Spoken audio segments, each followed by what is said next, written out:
but May means mental health awareness. So I'm going to talk to you today about one of the most important and overlooked tools we can all be using to naturally manage our mental illness. It honestly helps everyone be their best self, but this knowledge is especially important if you or a loved one struggles with their mental health. Many of us, of course, accept the risks of medications because we want the rewards of them. And frankly, doctors didn't really give us any other options. To even get a talk therapist at my local mental health center, which provides mental health services based on income, you have to first get on medication. There's this idea that you're not even trying to manage your mental illness if you're not taking medication. But I'm telling you, there is another way.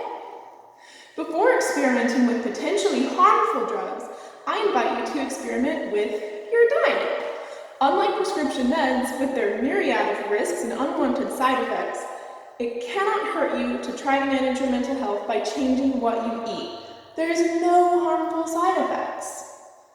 I want the world to change its perception of psychiatric medication, looking to it only as the absolutely last resort. Before putting foreign chemicals into our body, let's try taking some foreign chemicals out of our body. If you have issues with mental health, you already know you aren't wired like the rest of them. So is it really that strange to think you can't eat willy-nilly like all the rest of them? Yes, I mean stop eating common foods.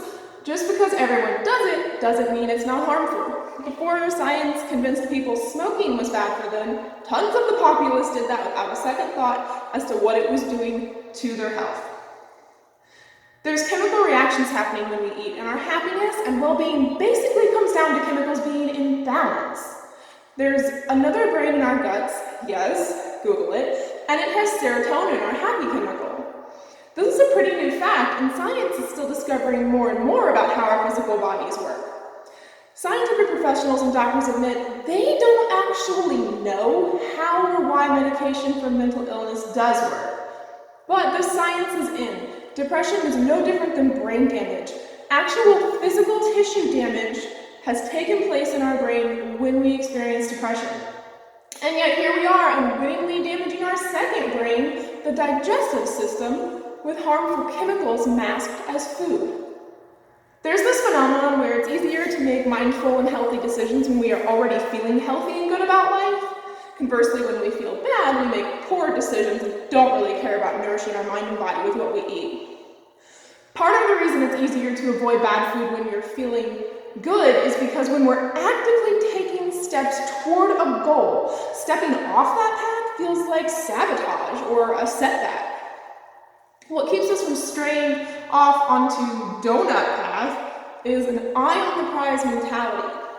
But this tendency is also reflective of our nature as vibrational entities. We naturally are attracted to and draw towards us whatever is resonating at the frequency we embody in that moment.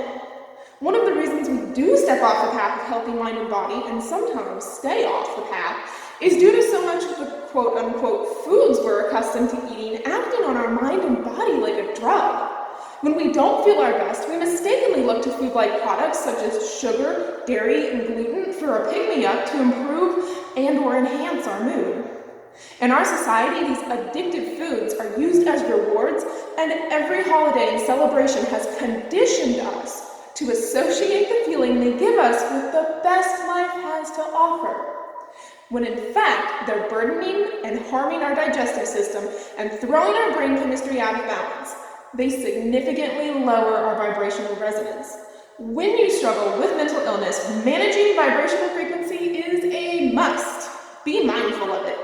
Remember, we create our mind, ourselves, and our shared reality with the energy of either fear or love. Fear is the low vibration, and love is that high vibe. So you can think of that high vibe as the eye as the prize, and use eye on the prize mentality to sustain your high frequency in a world where there are all kinds of temptations to participate in lower frequencies. I realize it may sound radical when I suggest we look at food addiction the same way we look at drug addiction, but there's no way around it. It's hard to quit these things that are giving us an artificial high, and I recommend you partner with other like minds who are consciously limiting their diet to maintain mental stability so you can support support one another. Because quitting food is one of the hardest things you will ever do. Because unlike the chemicals labeled as drugs, addictive chemicals masked as food are impossible to avoid. They beckon from every corner and are thrust in our faces constantly. Nothing worth having is easy though, and if you do this, you'll find the ability to manage mental illness without the use of prescription medication is worth making this change. Now, we often think of limitation as hardship, and it feels like loss, sacrifice. But here's how I see it.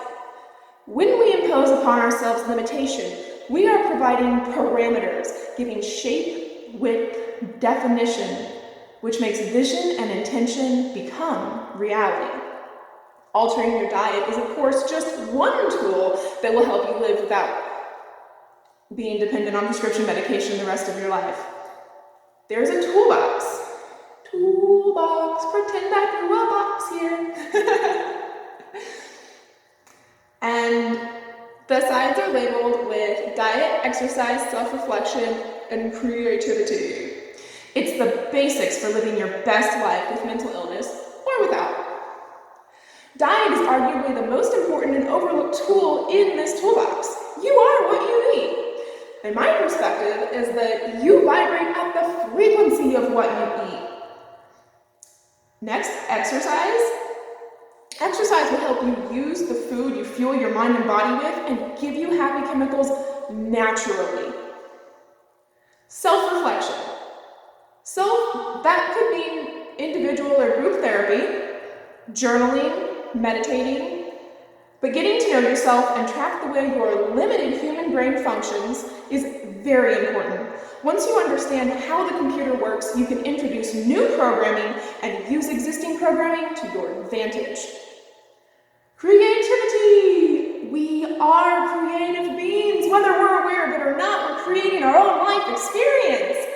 You needn't be artistically gifted to paint, draw, or sculpt, or musically talented to make up a song. You could grow plants or put special thought into your personal appearance. Poetry, collage, it doesn't matter if you're good at it. Most of us, after all, are not good at things unless we practice them. As long as you put your heart into it and express yourself and it makes you feel good, absolutely use that creative outlet. But in this video, I'm talking about transforming your life by eliminating food-type stuffs. So back to diet. There's a lot of information out there about different diets, and those things are something that I want to discuss separately because I'm just trying to get across right now that the first line of approach for maintaining physical and mental health should be mindful eating. Whoa, what does that mean? That means eliminating some certain things, and here's the basics. Sugar. Sugar, especially high fructose corn syrup, is a bad chemical. You use sugar to feel happier, and then you crash. And by the way, high fructose corn syrup flips a switch in your body so that it goes into fat storing mode as if you're preparing to hibernate. Hibernation. Depression. Sugar is actually quite similar to cocaine in its addictiveness, so this will not be an easy task to get it out of your life. Gluten. Gluten causes inflammation. Back in the days of sanitariums, where mental centers were really just jails where they threw crazy people, they discovered that when patients were not given bread to eat, their symptoms, extreme symptoms of schizophrenia even, were improved.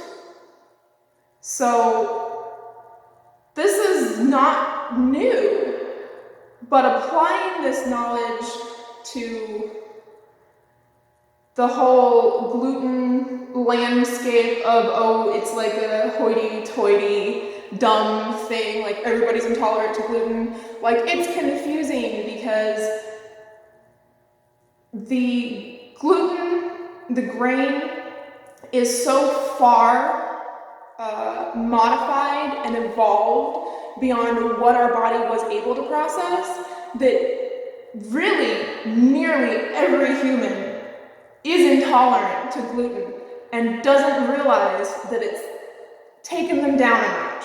So I personally do better when I do not consume gluten, and gluten has a chemical effect, like a drug-like effect, so it's very hard to stop eating it. And you may notice it's something you reach for when you need a pick-me-up. It's your pizza, it's your pasta, right? It's also a lectin that tears holes in your guts and wreaks havoc on your body. Dairy is a hormonal cocktail, and you do not want to be messing with your hormones if you're suffering with mental illness.